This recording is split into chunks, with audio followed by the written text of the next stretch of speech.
रामचरितमानस पर बिहार के शिक्षा मंत्री चंद्रशेखर, यूपी में सपा के नेता स्वामी प्रसाद मौर्य सवाल उठा रहे थे। शूद्र शब्द को अलग अलग नेता अलग अलग तरीके से जो है परिभाषित कर रहे हैं।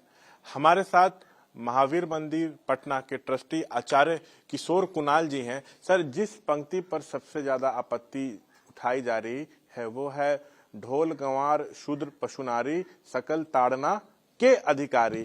तो ये शूद्र पशुनारी विवाद क्या है, इसका मतलब क्या है, क्यों ये सब हो रहा है, थोड़ा ये आपसे जानना चाहेंगे। ऐसा ढोल गंवार शूद्र पशुनारी, यह चौपाई जो है सुंदरकांड में है, रामचरितमानस के सुंदरकांड में। और सुंदरकांड का पाठ प्रतिदिन हजारों या लाखों लोग देश में करते हैं, इसलिए यह सबसे अधिक प्रचलित पाठ है।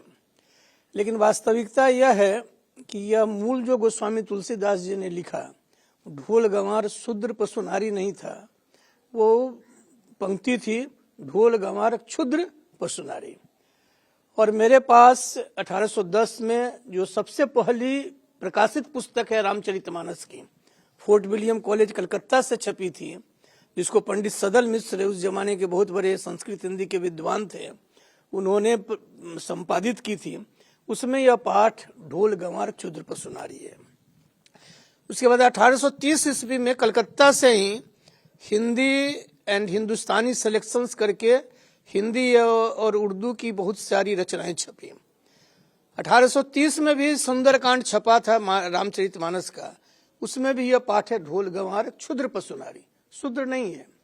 इसके बाद 1877 में किताब छपी है, उसका पाठ है जो मुंबई से छपी है, उसमें भी पाठ है ढोल गंवार क्षुद्र पशुनारी, शूद्र नहीं है। इसके बाद 1883 में एक बिहार दर्पण छपा है, बाबू रामदीन सिंह जी थे, वो बैया के राजकुमार थे, बहुत विद्वान थे। उन्होंने भी जो बिहार दर्पण में तुलसीदास की सूक्तियों का संपादन किया है, वह भी वहां भी ढोल गंवार क्षुद्र पशुनारी है। इस प्रकार से 5 प्रतियां मेरे पास हैं। एक और पांडुलिपि है 1794 की, उसमें भी है ढोल गंवार क्षुद्र पशुनारी। तो मेरे पास 5 जो सबसे प्राचीन प्रतियां हैं, उसमें ढोल गंवार क्षुद्र पशुनारी है। तो क्षुद्र कहते हैं ओछी बुद्धि वालों को। तो यहाँ पर उक्ति जो है यह समुद्र की है। समुद्र की उक्ति तब है जब भगवान ने पहले 3 दिनों तक रास्ता देने के लिए प्रार्थना की। जब समुद्र नहीं सहमत हुआ तब भगवान ने लक्ष्मण जी को कहा कि बिनु भय हो इन्हें प्रीत, और सोखने की धमकी दी। तो अनुदात पात्र समुद्र जो है वो अपने बचाव में भगवान से प्रार्थना करता है कि ढोल गंवार, कि जैसे ढोल गंवार यानी मूर्ख व्यक्ति, क्षुद्र ओछी बुद्धि वाला, और जानवर पशु यानी जानवर, ये सब दंडित होने के पात्र हैं, ताड़न के अधिकारी दंडित होने के पात्र हैं। वैसे ही मैं नारी, नारी का यहाँ समुद्र है। संस्कृत में नार कहते हैं जल को, इसलिए भगवान विष्णु का नाम है नारायण, इसलिए कि नारः अयनम यस्य स नारायण, यानी जल जिनका घर है वो नारायण है। तो नार कहते हैं जल को। जैसे गुण से गुणी बनता है, धन से धनी बनता है, वैसे ही संस्कृत में निनी प्रत्यय होता है, उसी से नार से नारी बनता है। यानी नारी का अर्थ हुआ जिसमें जल है, समुद्र। तो यहाँ समुद्र अपने बचाव में यह कह रहा है कि मुझे आप माफ कर दीजिए, मैं दंड का अधिकारी हूँ, लेकिन आप बड़े महान हैं, उदार हैं, जैसा आप कहेंगे मैं करने वाला हूँ। एक अनुदात पात्र का अपने बचाव में कहा हुआ है। ऐसे भी तुलसीदास जी की ये उनकी वाणी नहीं है, आर्षवाणी नहीं है, ये अनुदात पात्र की वाणी है। और उसमें शूद्र शब्द पहले था ही नहीं। कैसे शूद्र से क्षुद्र हुआ ये भी मैं आपको बतला दूंगा पाठांतर में। जैसे हम लोगों को ही जब मिला था पंडित सदल मिश्र जी वाली प्रति, तो दिखलाई पड़ रहा था ढोल गंवार क्षुद्र पशुमारी। तो हम लोगों ने दिया कि पशुमारी यानी पशु की हिंसा करने वाला वो दंड का पात्र है। लेकिन जब हम लोगों ने स्क्रीन पर बड़ा करके देखा तो देखा कि मारी नहीं नारी ही, उसमें कहीं से बिंदी, कहीं से एक अधोरेखा जो है लग गई थी। इसी तरह पहले जमाने में क्या होता था, जो लिपिकार होते थे बड़े विद्वान नहीं होते थे।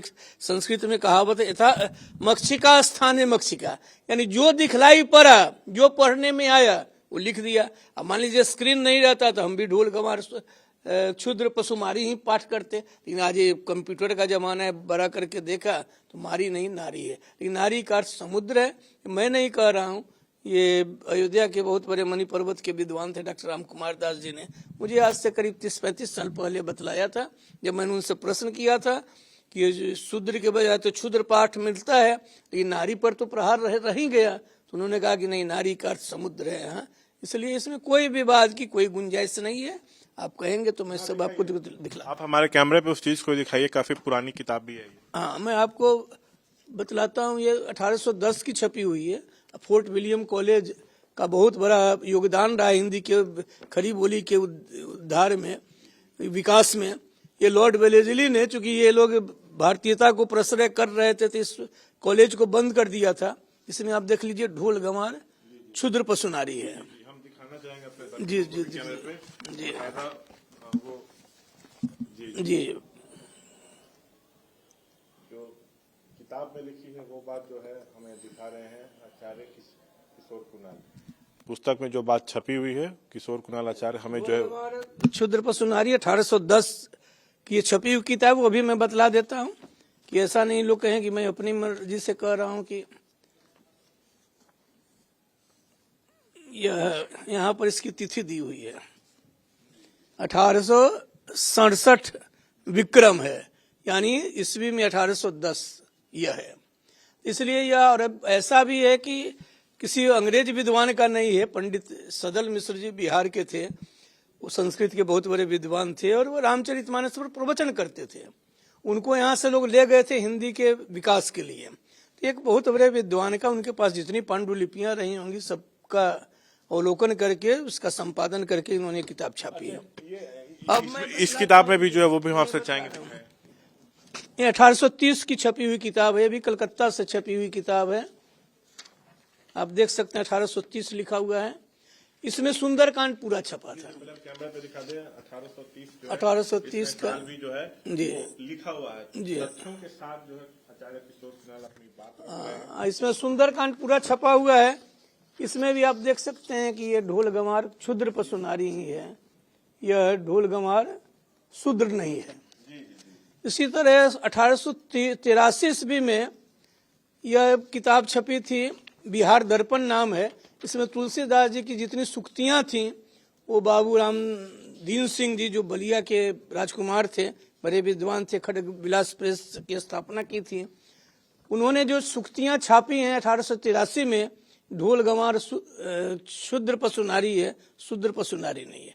अब मैं बतलाऊं कैसे एक क्षुद्र शूद्र हो गया होगा, ये इस किताब से आपको पता चलेगा। 1877 की छपी हुई किताब है, सचित्र किताब है। इसमें आप देखेंगे इधर समुद्र खड़ा है, यहाँ पर भगवान राम सरसंधान किए हुए धनुष बाण चढ़ाए हुए हैं। तो यहाँ पर जो पाठ है ढोल गंवार, चूंकि इसको बहुत पुरानी किताब है इसलिए इसको हाईलाइट नहीं किया है, लेकिन ढोल गंवार क्षुद्र पशुनारी। अब देखिए उस जमाने में सुंदर कैसे लिखा हुआ है, स के नीचे हर्षु की मात्रा नहीं है, दाहिनी ओर लगाई हुई है। देख रहे ना, आजकल सुंदर ऐसे हम लोग लिखते हैं, ये सुंदर जो है इधर लगी हुई है। हम किताब के थ्रू भी दिखला अपने कैमरे पे हम दिखा रहे हैं, जो शब्द यहाँ पे वो दिखा रहे हैं, वो इस जमाने में जो है यहाँ पे जी जी बाद में समझाने आ रहा हूँ। सुंदर जो लिखा हुआ है ये हर्ष ऊ की मात्रा है, वो नीचे नहीं लग करके दाहिनी ओर लगी हुई है। उसी तरह यहाँ आप देखिए एक क्षुद्र पाठ जो है, ये आपको क्ष दिखलाई पड़ रहा है, इसके नीचे हर्षुकार नहीं है, मात्रा नहीं लगी हुई। मात्रा किधर लगी हुई है, दाहिनी ओर लगी हुई है। अब इसको कोई पढ़ेगा तो उसको पता ही नहीं चलेगा कि कौन सा अक्षर है। एक क्षुद्र जो है, जो लिपिकार रहे होंगे उन्होंने इसको शूद्र पढ़ा होगा, क्योंकि उनको ये अक्षर का ज्ञान ही नहीं रहा होगा। तो इसलिए ढोल गंवार क्षुद्र पशुनारी जो है, ये भ्रांति बस ढोल गंवार शूद्र पशुनारी हो गया। इसलिए, और तुलसीदास जी बहुत समदर्शी और विरक्त महात्मा थे, उन्होंने समाज के हर वर्ग को साथ ले जाने की कोशिश की थी। लोग बतलाते हैं कि ग्रियर्सन से लेकर सब बड़े विद्वानों ने दिया है कि भगवान बुद्ध और आदि शंकराचार्य जी के बाद देश के सबसे बड़े लोकनायक थे, और समन्वय की जितनी चेष्टा उन्होंने की उतनी बड़ी चेष्टा देश के बहुत कम कर्णधारों ने की है। इसलिए गोस्वामी तुलसीदास जी नमस्ते। मतलब ये तो है कि जिस पंक्ति पे आपत्ति उठाई जा रही थी उसको तोड़ ममोड़ के पेश किया गया, आपने किताबों के जरिए भी दिखाया। अब मैं ये जानना चाहूंगा कि क्या रामचरितमानस आपके नजर में मनुस्मृति की तरह जातिवाद को बढ़ावा दे रहा है? नहीं, रामचरितमानस में तो जो तुलसीदास जी ने समाज के जितने वर्गों को जितने उपेक्षित वर्ग हैं सबको साथ लेकर ही नहीं चले। जिस श्रद्धा भाव से उन्होंने यह रामचरितमानस की रचना की है, जो लोग तुलसीदास जी पर ये प्रहार करते हैं, बहुत व्यथा होती है कि बगैर पढ़े हुए, बगैर मानस को समझे हुए इस तरह का प्रहार न केवल उस महाकवि के प्रति अन्याय है, बल्कि इस देश, समाज, संस्कृति सबके प्रति अन्याय है। हम आपसे ये भी जानना चाहेंगे कि तुलसीदास जो है वो किस तरह जो है जात पात से ऊपर उठकर दर्शन देने वाले संत। ऐसा है, तुलसीदास जी की ये विडंबना रही कि जब उनका जन्म हुआ तो माता पिता ने त्याग दिया, और बाद में वो बचपन में बहुत किसी से उनको मदद नहीं मिली। हनुमान जी और राम जी की कृपा से वो महामुनि बने, इतने बड़े बने। और जब रामचरितमानस की उन्होंने रचना की तो काशी के जो प्रबुद्ध वर्ग के लोग थे उन्होंने विरोध किया, क्योंकि संस्कृत में जो एक अधिकार था वो समाप्त करके उन्होंने घर घर में रामचरितमानस को पहुंचाया। तो तुलसीदास या तो किसी व्यक्ति को समाज से कुछ विशेषाधिकार मिला हो तब वो उस व्यक्ति वर्ग के लिए कुछ पक्षपात करेगा, तो वो तो विरक्त महात्मा थे। उनके बारे में जितनी किंवदंतियां चलती हैं वो सब उनके जो अपने अंतःसाक्ष्य प्रमाण है, यानी जो उन्होंने लिखा है, उनसे बड़ा विरक्त महात्मा और सबको साथ लेकर चलने वाला देश में 10-20 से अधिक नहीं होंगे आज तक पूरे भारत के इतिहास में।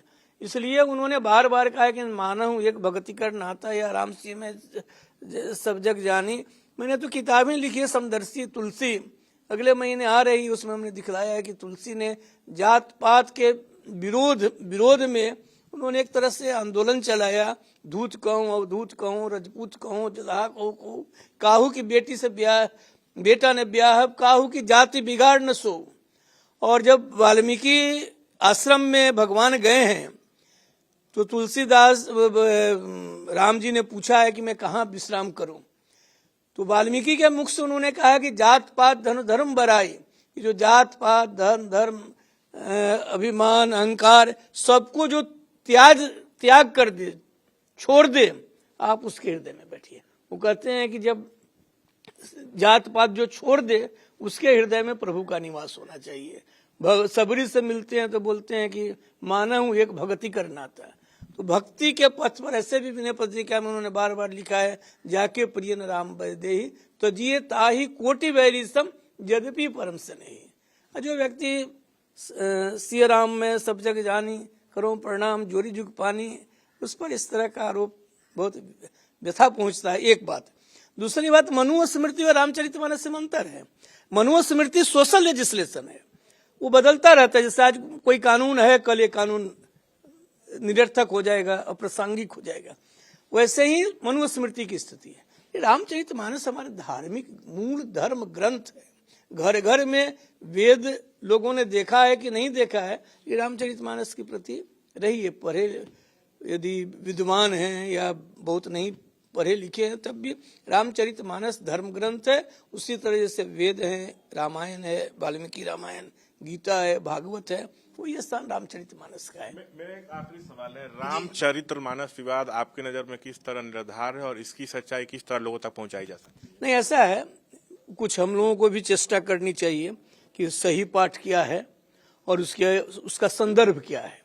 पूरा संदर्भ आप देखिएगा तो रामचरितमानस में कहीं आपत्ति आपको नहीं दिखलाई पड़ेगी, लेकिन संदर्भ से निकाल करके कीजिएगा तो ये हम लोगों की जो लोग रामचरितमानस का प्रवचन करते हैं, मानस तुलसीदास जी के नाम पर अपनी रोटी का व्यवसाय चलाते हैं, साम्राज्य फैलाए हुए हैं, उन लोगों का भी कर्तव्य बनता है कि तुलसीदास जी का ये जो सामाजिक पक्ष है, उन्होंने कैसे समाज के उपेक्षित वंचित वर्गों को आगे बढ़ाया, वो बतलाएं।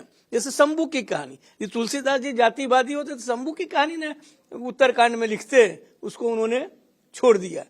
परशुराम जी ब्राह्मणों में श्रेष्ठ माने जाते हैं, उनका जिस तरह से उपहास कराया रामचरितमानस में, वो बहुत ऐसा नहीं है, उन्होंने तो सबों को किया है। जैसे एक लिखा है कि विप्र निरक्षर लोलुप कामी, तो उन्होंने विप्रों को भी कहा है, कोटि विप्र का वध करके कोई मेरे पास आता है, भगवान की वाणी है, मैं उसको शरण में आ गया तो उसको मैं माफ कर देता हूँ।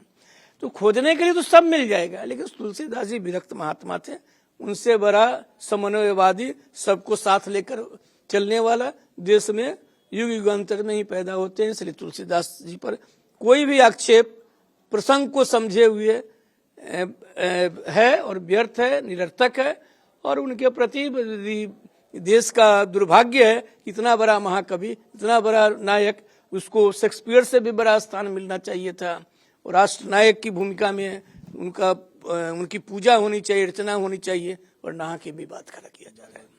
तो जिस तरह से विवाद हो रहा है, पंक्ति पर सवाल उठाए जा रहे हैं, शूद्र शब्द जिस तरह से परिभाषित की जा रही है, उस सब पर क्या सच्चाई है वो हमें बता रहे थे किशोर कुणाल जो आचार्य हैं।